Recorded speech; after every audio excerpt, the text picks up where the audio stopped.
काम के लिए बुलाया करते तुम फिर कम ही कर लेते। नू तो बीच में ऐसे बोल रहा है जैसे बिचौलिया यो ही था।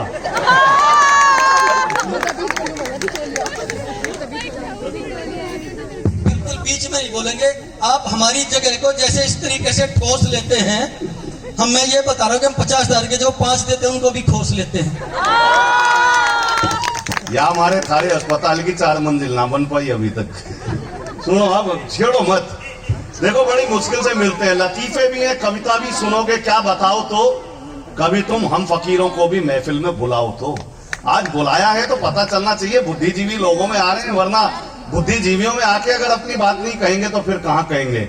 आनंद की बात तो यह है कि मैं सच में नहीं आता महाराज।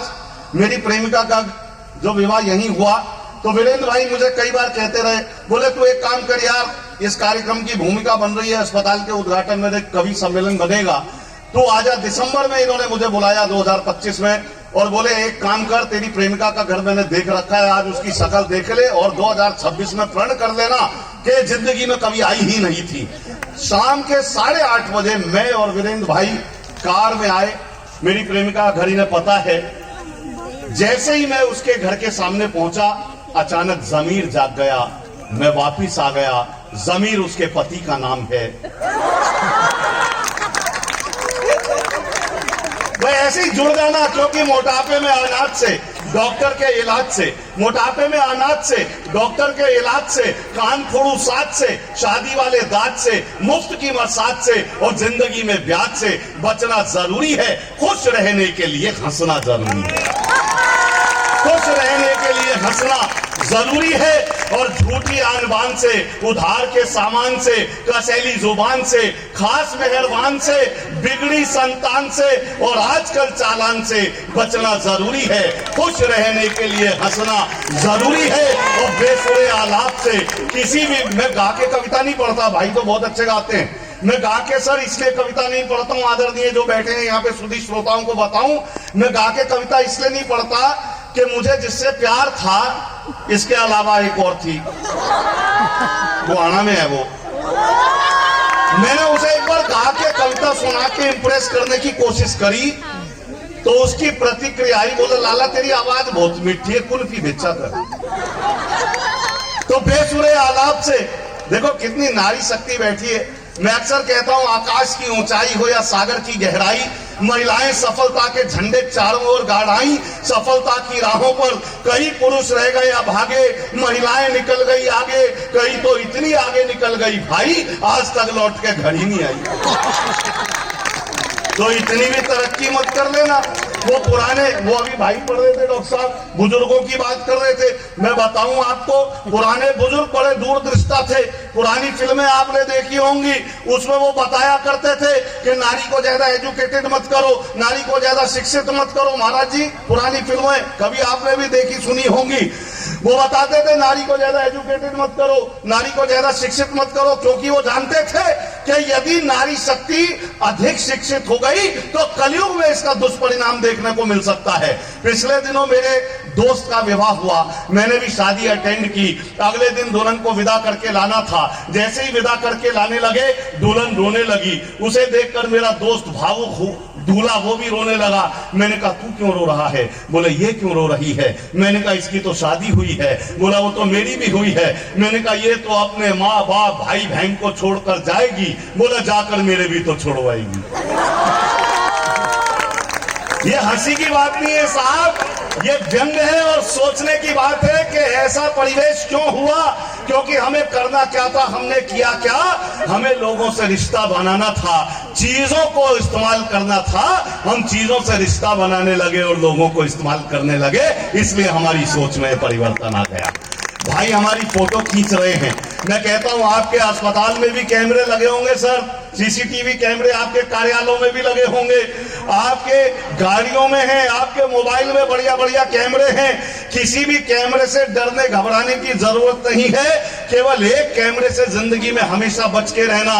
न जाने आजकल हम किस तरह के मद में रहते हैं, न जाने आजकल हम किस तरह के मद में रहते हैं। हमारी सोच छोटी है, यूं आदम कद में रहते हैं। किसी का भी बुरा करने से पहले ये समझ ले बस कि हम हर पल खुदा के कैमरे की जद में रहते हैं, कि हम हर पल खुदा के कैमरे की जद में रहते हैं। और बताऊं साहब कि बेसुरे आलाप से, गुस्से वाले ताप से, किसी भी विलाप से, पंचायती खाप से, प्रेमिका के बाप से और भ्रूण हत्या पाप से बचना जरूरी है। खुश रहने के लिए हंसना जरूरी है, हंसना। मैं फरीदाबाद से आपके बीच में आया हूं, लेकिन मैंने आजकल बताना बंद कर दिया है। अन्य प्रांतों में जाता हूं तो कभी नहीं बताता हूं। इसे बुरा मत मानना, एक कवि की व्यंग की भाषा समझकर आनंद लेना। क्योंकि जब से हमारे महाराज जी, क्षमा याचना, जब से हमारे हरियाणा के बाबा पकड़े जाने लगे, तब से मेरे माथे पे लगा तिलक देखकर लोग यही सोचते हैं ये पट्टा भी तो पैरोल पे छूट के नहीं घूम रहा। क्योंकि कैसी आजादी है यहां, सवेरों से डर लगता है। मैं वन मैन पैकेज हूं, सुन लेना कि कैसी आजादी है यहां, सवेरों से डर लगता है। जब से लुटे उजालों में अंधेरों से डर लगता है। पाखंडी बाबाओं की करतूतों का ये आलम है। अब तो कोठों से भी ज्यादा डेरों से डर लगता है, अब तो कोठों से भी ज्यादा डेरों से।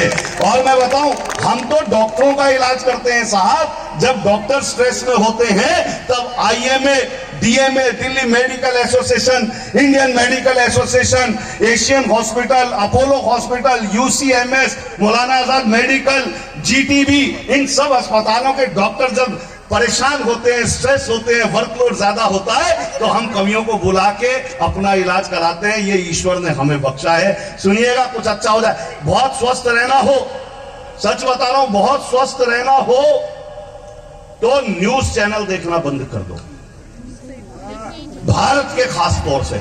क्योंकि हर चैनल का दावा है ये खबर सनसनीखेज मिलेगी। हर चैनल का दावा है ये खबर सनसनीखेज मिलेगी। इसरो, विसरो, नासा वासा से भी आगे तेज मिलेगी। हिंसा, दंगे, मिर्च, मसाले, इन सबसे लवरेज मिलेगी। कर्म करो तो फल पाओगे, कांड करो कवरेज मिलेगी, कांड करो कवरेज मिलेगी। सरदार जी बहुत बढ़िया माइक है, इसे आप मत छेड़ो, जैसा पहले बस वहीं रहने दो। क्योंकि हमारे पास जिस दिन काम नहीं होता, कवि सम्मेलन नहीं होते, हम यही काम करते हैं। चिंता मत करो आप। मैं बताऊं, ये पुलिस की वर्दी में दिख रहा है जवान भाई, हमें पता नहीं होटल चार्ली है क्या है। मेरा यार भी बैठा है दिल्ली पुलिस से, मेरा पुराना 36 साल पुराना दोस्त बैठा है दिल्ली पुलिस में है, रोहतक का रहने वाला है। और विशेष तौर से आज छुट्टी लेके मैंने कहा भाई तेरे यहाँ आ रहा हूं, तो भाई आया राजेश कुमार भाई, अभी मिलेंगे आराम से। मैं कहता हूं किसी भी महाराज किसी ओहदे पे पहुंच जाओ, कभी भी घमंड मत करो। मेरा दोस्त है उत्तर प्रदेश में, SP है, भवानी सिंह नाम है। अग्रिम पंक्ति जरा खुल के हंसोगे, मुस्कुराओगे, स्वस्थ रहोगे।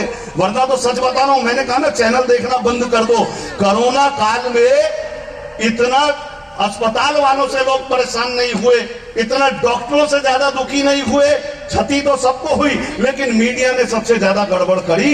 एक व्यंग पहुंच जाए तो बताना कि पढ़े लिखे विद्वानों के बीच में अपनी बात कह रहा हूं कि एक आदमी जो छींक आने से मर गया, एक आदमी, बता देना कितनी देर पढ़ना है, एक आदमी जो छींक आने से मर गया कई सवाल खड़े कर गया।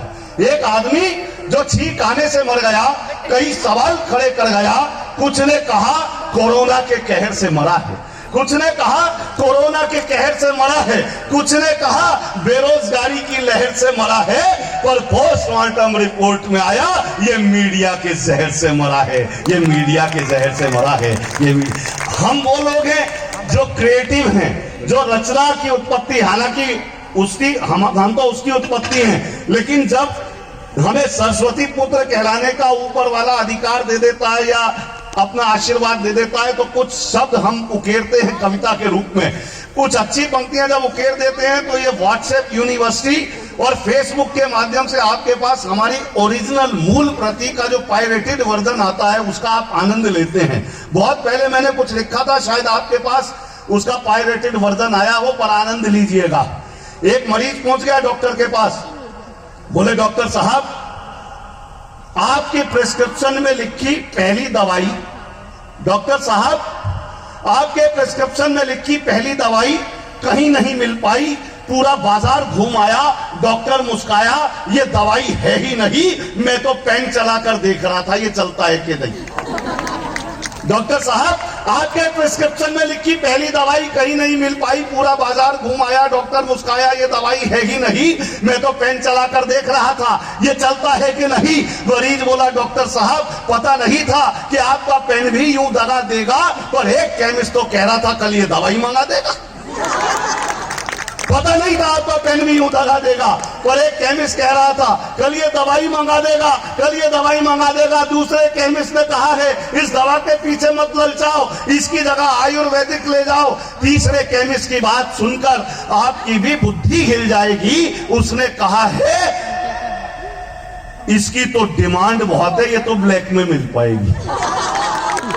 उसने कहा है इसकी तो डिमांड बहुत है, ये तो ब्लैक में मिल पाएगी। और चौथे केमिस्ट ने जब से मुझे ये बात बताई है कि ये कैंसर की दवाई है, तब से मेरी सांस हवा हवाई है। डॉक्टर साहब, दहशत में जी रहा हूं, दहशत में जी रहा हूं। खांसी की दवा भी कैंसर की समझकर पी रहा हूं, क्योंकि जरा सा जहर काफी है यहां पर खुदकुशी के वास्ते, मगर हर रोज पीना पड़ रहा है जिंदगी के वास्ते, मगर हर रोज पीना पड़ रहा है जिंदगी के। बुजुर्ग बैठे हैं साहब, मैं बताऊं, बुजुर्ग मानना बंद कर दो अपने आप को। आप भूतपूर्व युवा हो। अभी मैं अमेरिका में था, 20 शहरों में 20 कवि सम्मेलन थे।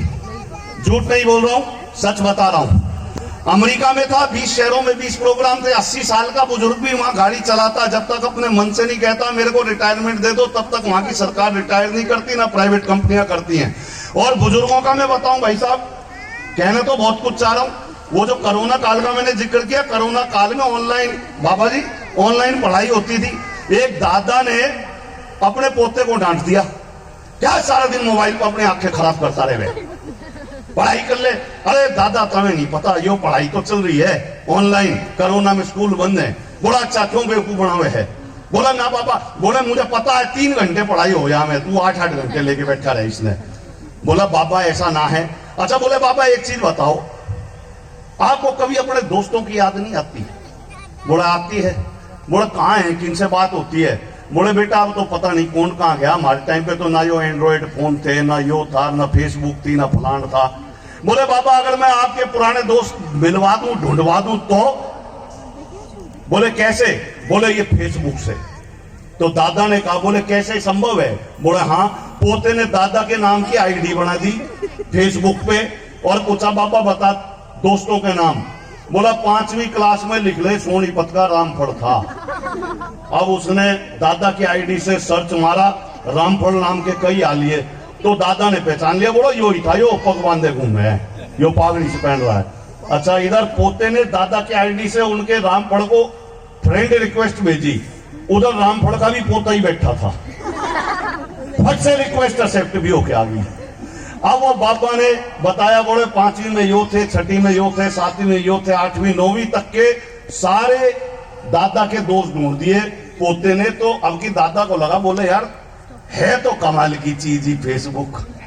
अब वो पोते में इंटरेस्ट आने लगा, तो बोले देखिए 10वीं में इमरती और कैलो भी पढ़ती थी। कई बार ये बड़ी दिक्कतें हो जाती हैं, मैं सच बता रहा हूं। लेकिन साहब बच्चे, ये एक बालक देख रहा हूं मैं पीछे, बहुत अच्छे बेटा,